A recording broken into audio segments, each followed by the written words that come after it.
ធ្វើស្រែនៅក្នុងឡានហ្នឹងបាច់ហាលថ្ងៃទេចាធ្វើកសិកម្មឲ្យសល់លុយចាអញ្ចឹងហ្មងណាបាទទាំងអស់គ្នាទៅអនាគតធ្វើស្រែធ្វើចម្ការលែងលំបាកលែងហាលថ្ងៃទៀតហើយអូយនិយាយរួមបាទស្ថាបនិកមួយរូបនេះបាទក្រុមហ៊ុន Clash គាត់កំពុងតែរៀបចំធ្វើបែបណាឲ្យស្រុកខ្មែរយើងទំនើបជាងមុនហើយនៅលើតុយើងនេះគឺមានយានយន្ត2ប៉ុន្តែមានមួយទៀតដែលអត់បានយកមកទេដែលយើងនឹងជជែកគ្នាដែរគឺ drone ចាបាទអញ្ចឹងរាល់ថ្ងៃបាទជំរាបសួរចាជំរាបសួរបងបាទក្រុមហ៊ុន Clash និយាយរួមគឺយើងបើកនេះយើងធ្វើអីខ្លះគ្រឿងម៉ាស៊ីន3មុខហ្នឹងឯងយ៉ាងម៉េចសម្រាប់កសិកម្មចាបងជាក់ស្ដែងទៅក្រុមហ៊ុន Clash របស់យើងនេះហ្នឹងគឺយើងបង្កើតឡើងតាំងពី2014ហើយនៅពេលដែល2024នេះគឺយើងមើលឃើញថាវិស័យកសិកម្មរបស់យើងហ្នឹងវាមានការរីកចម្រើនច្រើនអញ្ចឹងយើងក៏នាំចូលមកដ្រូនកសិកម្ម DJI មកនៅលើទីផ្សារហើយពួកយើងពិតជាប្រឹងប្រែងមែនតើខ្ញុំទៅមកពីឥណ្ឌាដែរបងមើលដៃនេះមិនមែនសាយបងណាមិនសាយចាដើម្បីបផ្លាស់ប្ដូរបទពិសោធន៍ផ្សេងៗតាក់ទងជាមួយនឹងវិស័យកសិកម្មចាហើយសពថ្ងៃ Clash ជារួមធ្វើអីគេខ្លះយើងមានទី1 drone ចាបងចា drone ហ្នឹង drone អីគេ drone កសិកម្មហ្នឹងសម្រាប់អីខ្លះធ្វើអីគេខ្លះdrone របស់យើងនេះគឺយើងមានតែ drone កសិកម្មទេចាដែល drone កសិកម្មនេះវាមានតួនាទីសំខាន់3ចំណុចធំទី1គឺគាត់អាចជួយទៅលើការបាចថ្នាំបានចាទី2គឺយើងព្រោះហើយទី3មួយទៀតហ្នឹងគឺយើងបាចជីចាហើយជាពិសេសទៅទៀតនឹងផងដែរហ្នឹងគឺវាអាចជួយទៅលើការដាក់ចំណីត្រីផងដែរអូបាទប៉ុន្តែបច្ចុប្បន្នតើ drone DJI អញ្ចឹងណាដែល Clash កំពុងយកមកនេះគឺលក់ទៅម្ចាស់ចការអីអ្នកធ្វើស្រែឬក៏កសិដ្ឋានដែរយើងមានលក់ទៅដល់យើងមានភ្ញៀវច្រើនប្រភេទបងឲ្យតែក្នុងវិស័យកសិកម្មដែលប្រើប្រាស់ដូចខ្ញុំរៀបរាប់ខាងលើនឹងអញ្ចឹងយើងមានទៅដល់ម្ចាស់ចការហើយក៏យើងមានដល់ម្ចាស់ស្រែនិងមានទៅដល់អ្នកបម្រើកម្មសេវាកម្មក្នុងការបាញ់ថ្នាំផងដែរចាបងអាចជួយបង្ហាញតិចមើលថា drone ហ្នឹងធំទេធំហ្មងធំប៉ុណ្នេះដែរហ្នឹងធំខ្លាំងដែរមិនថាឲ្យគាត់យកមក studio មកយកមិនកើតទេវាធំវិញអត់ទូចចេះចាបាទហើយជាប៉ុន្មានគីឡូទម្ងន់របស់វាហ្នឹងគឺមានចាប់ពី30ជាងគីឡូឡើងទៅបងហើយទៅពេលវាហោះអាចដាក់បានប្រហែលជាប៉ុន្មានគីឡូបងដោយសារតែយើងមាន model ចាក្នុងនឹងទៀតសោតក៏សប្តាហ៍ថ្ងៃនេះហ្នឹងគឺខ្ញុំលក់4 model ហើយចាយើងមាន T20P T25 T40 ហើយនិង T50 ចាតាមទម្ងន់អញ្ចឹងអាទូចហ្នឹងគឺ T20P ហើយនិង T25 គឺយើងអាចដាក់បាន20លីត្រជាមួយនឹង20គីឡូ20គីឡូហើយ T40 ហើយនិង T50 គឺយើងអាចដាក់បាន40លីត្រ40លីត្រចា40អាចជួយនាំគ្នាយើងអ្នកមើលហ្នឹងសម័យតិចមើលណាថាឥឡូវកសិករដែលគាត់ធ្វើស្រែហ្នឹងវាស្រួលមិនទៅនៅពេលដែលយើងមាន drone ហ្នឹងជាក់ស្ដែងទៅបងនៅពេលដែលគាត់មាន drone គឺគាត់ចំណេញពេលវេលាហើយនឹង saving ទៅលើវាសន្សំចៃទៅលើការចំណាយរបស់គាត់ផ្សេងហើយលើសពីហ្នឹងទៅទៀតហ្នឹងគឺគាត់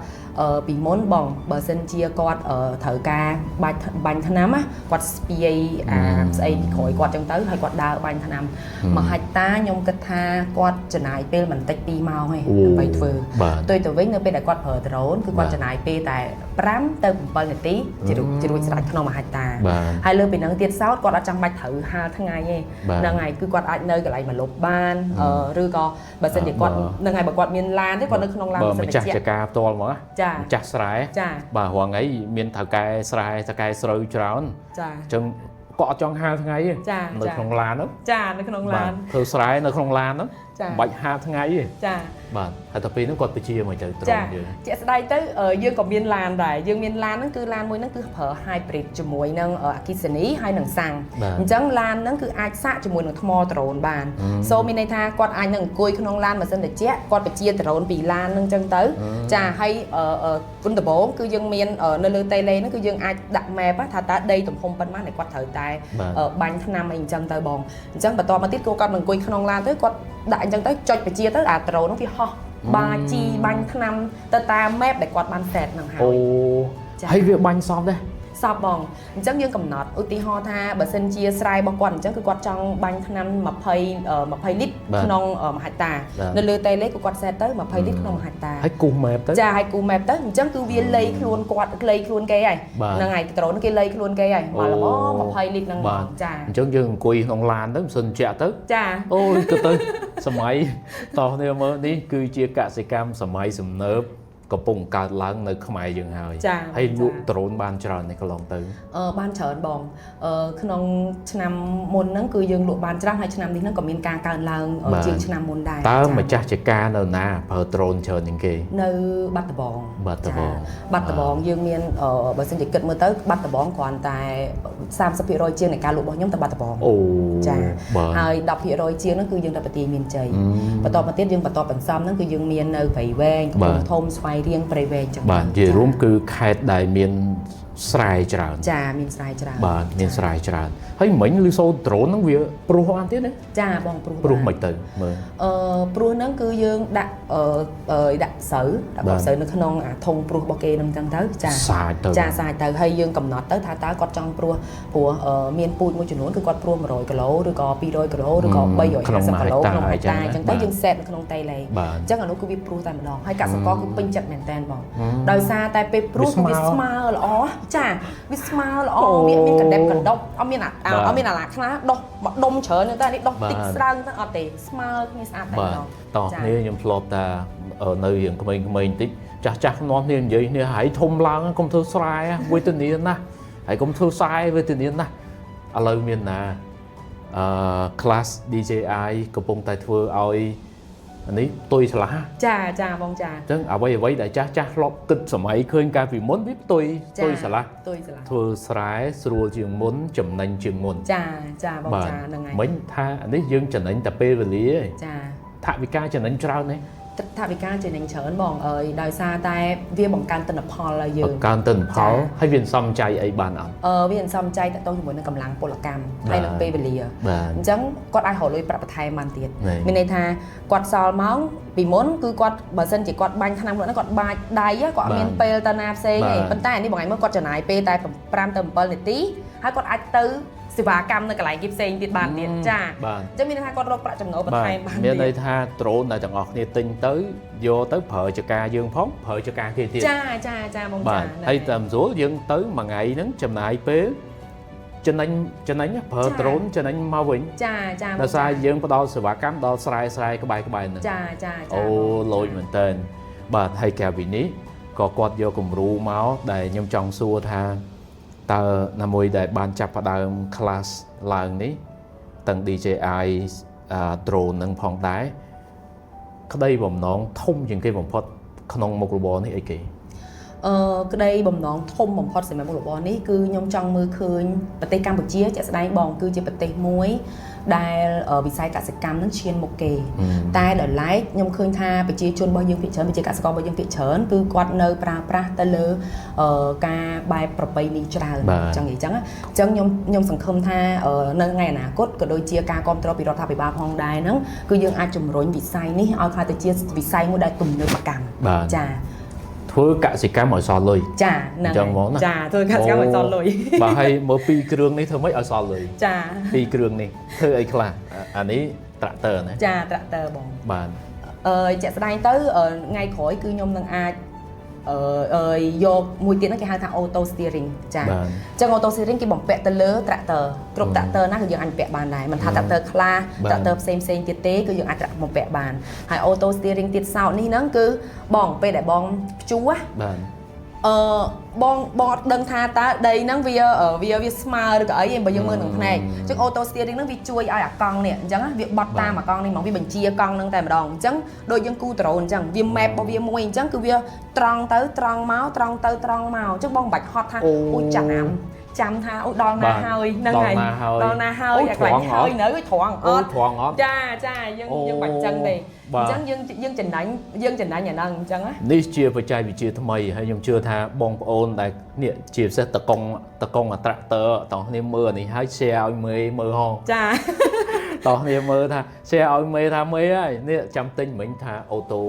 steering steering ចា បាទនិយាយរួមគឺវាកាច់ចកោតដោយស្វ័យប្រវត្តិ ចាបងចា អូយលយមែនតើហើយដាក់បានគ្រប់ tractor ទាំងអស់ ចាដាក់បានគ្រប់ tractor បាទអញ្ចឹងអា auto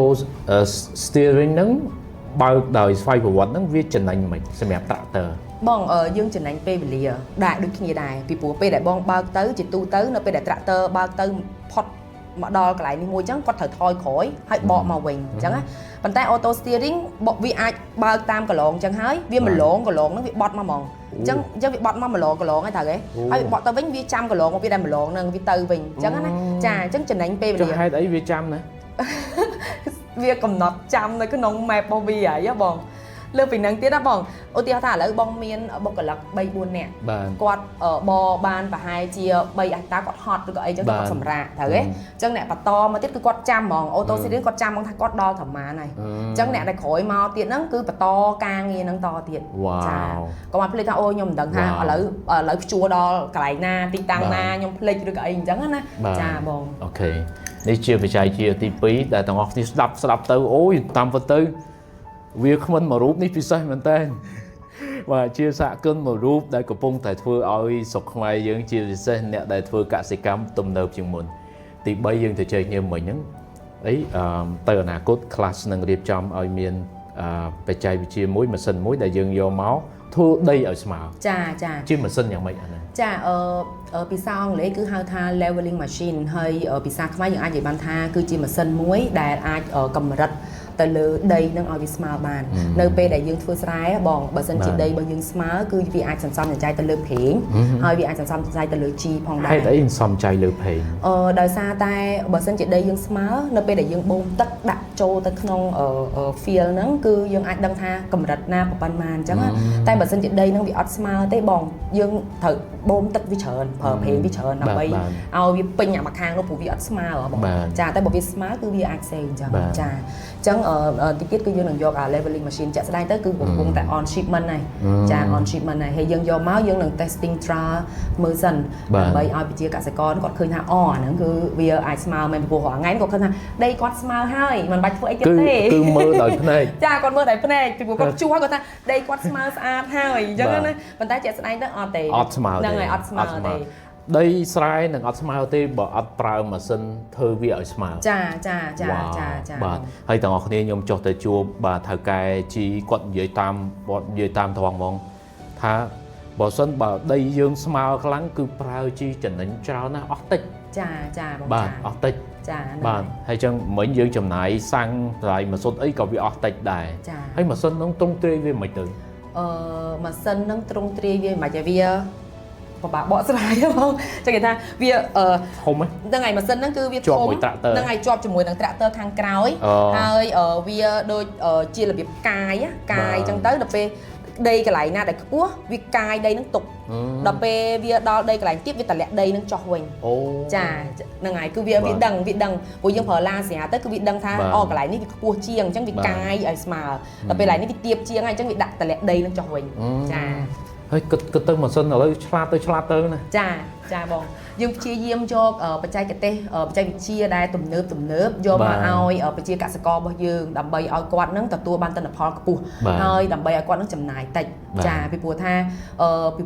គាត់ខ្ញុំគិតថាពួកគាត់មិនមែនថាគាត់អត់ដឹងថាមានបច្ចេកទេសអញ្ចឹងដើម្បីជួយគាត់អញ្ចឹងខ្ញុំគិតថាមានតែយើងដែលជួយស្រាវជ្រាវគាត់ហើយយកផលិតផលណាមួយដែលវាស័ក្តិសមជាមួយនឹងទីផ្សាររបស់យើងចាអរគុណច្រើនហើយទាំងអស់គ្នាមើលឲ្យប្រកាសជាចាប់អារម្មណ៍ហើយ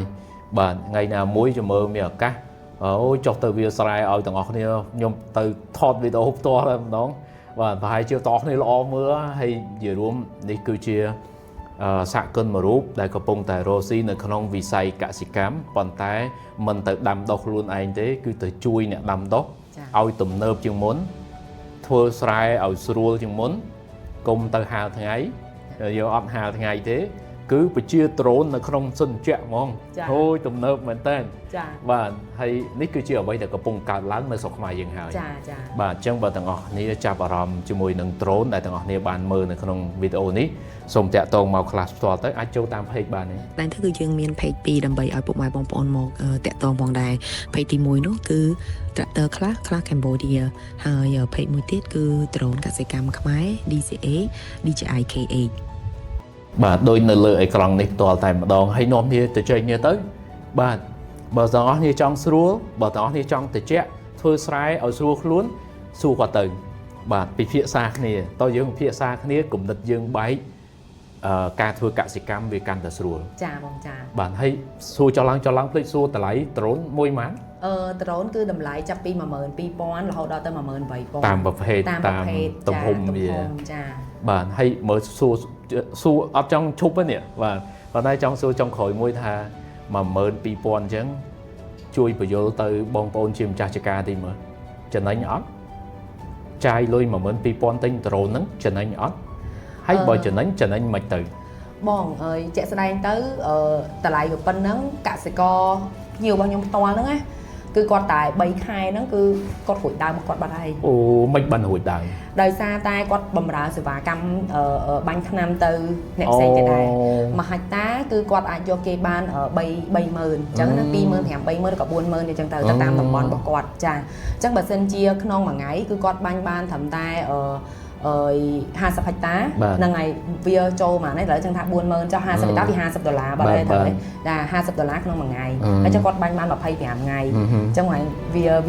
ចំណេញ អានេះយើងគិតតែសេវាហ្នឹងណា ចាចា ហើយយើងអត់ទាន់គិតថាដ្រូនហ្នឹងវាជួយធ្វើឲ្យទិន្នផលយើងកើនអត់ទាន់បូក ត្រូវបង បាទអត់ទាន់បូកតែ3ខែបាទទាំងអស់គ្នាប៉ុន្តែតើទិញហើយយកទៅប្រើកន្លែងណាដែលមានស្រែច្រើនណា ចា អាហ្នឹងគឺឆាប់រួចខ្លួនឆាប់ចំណេញមែនតើបាទតែយ៉ាងណាវីដេអូនេះសង្ឃឹមថានឹងរុញបងប្អូនទាំងអស់គ្នាដែលកំពុងមើលតាមចាប់ខៀវបាទ Technology Cambodia នេះឲ្យទាំងអស់គ្នាស្រឡាញ់កសិកម្មជាងមុនស្រឡាញ់គ្រឿងម៉ាស៊ីនបាទស្រឡាញ់បច្ចេកវិទ្យាអានោះហើយគឺជាអនាគតសម្រាប់អ្នកទាំងអស់គ្នាហើយក៏ជាអនាគតសម្រាប់ស្រុកខ្មែរយើងផងដែរបាទអរគុណច្រើន ច្រើនបង